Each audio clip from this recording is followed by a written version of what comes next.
അമ്മിണിക്കുട്ടി ഉറക്കെ പൊട്ടിച്ചിരിച്ചു. എന്നെ കൊണ്ടുപോയിട്ട് തമിഴന്മാർക്ക് എന്താ കിട്ടുക? എൻ്റെ മേലൊരു പണത്തൂക്കത്തിൻ്റെ സ്വർണം കൂടി ഇല്ല.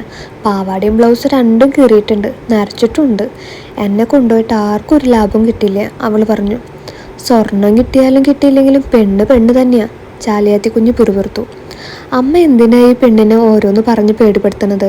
ഓള് പട്ടാപ്പകല് പിടിച്ചു കൊണ്ടുപോകണത് ഒരു തമിഴനും വരില്ല. ഓളേക്കാൾ കാണാൻ ചേരുള്ള കുട്ടികൾ ഈ നാട്ടിൽ തന്നെ ഉണ്ടല്ലോ, അവരെ ആരും പിടിച്ചുകൊണ്ട് പോകണില്ല. അമ്മയുടെ ചെറുപ്പകാലത്ത് വല്ലവരും പെൺകുട്ടികളെ പിടിച്ചുകൊണ്ട് പോയിട്ടുണ്ടാവും.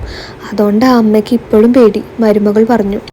അതും ശരിയാ, എന്നെ ഒരാൾ സന്ധ്യാനേരത്ത് പറമ്പിൽ നിന്ന് പിടിച്ചുകൊണ്ടുപോയി ഈ നാട്ടിൽ കൊണ്ടുവന്ന് താമസിപ്പിച്ചു. അങ്ങനെ ഉണ്ടായത് എൻ്റെ മോൻ, അമ്മിണിക്കുട്ടിയുടെ അച്ഛൻ, വൃദ്ധ പറഞ്ഞു. പിടിച്ചുകൊണ്ടുപോയതപ്പോൾ അമ്മയ്ക്ക് ഗുണമല്ല ഉണ്ടായത്, ഒന്നാന്തരം ഒരു മകന് കിട്ടിയില്ലേ? വൃദ്ധ ഒന്നും പറഞ്ഞില്ല. അവർ കൂട്ടുമായിട്ട് ഇരുളുന്ന ആകാശത്തേക്ക് നോക്കി. അമ്മ കിണറ്റിൻകരയ്ക്ക് വരുമോ? ഞാൻ ശകലം വെള്ളമൊഴിച്ച് തരാം. എത്ര നേരം പുല്ല് പറിച്ചതാ, കയ്യിൽ അപ്പടി ചെമ്മണ്ണ. വേണ്ട, എൻ്റെ കൈ കഴുകണ്ട, മാധവൻ വന്ന് കാണട്ടെ, പിന്നെ അവൻ കഴുകല്. ഓൻ്റെ അമ്മ പണിയെടുക്കാണ്ട് ഇവിടുത്തെ ചോറും കഞ്ഞിയും കുടിക്കണമെന്ന് അവൻ വിചാരിക്കണ്ട. ആ വിചാരം ഉണ്ടെങ്കിൽ പോയിക്കോട്ടെ. എൻ്റെ കയ്യിൻ്റെ വിരലൊക്കെ നീറണു. ജോലി എടുക്കാണ്ട് ഞാനാരുടെയും ധർമ്മക്കഞ്ഞു കുടിക്കില്ല, ചാലിയാത്തി പറഞ്ഞു.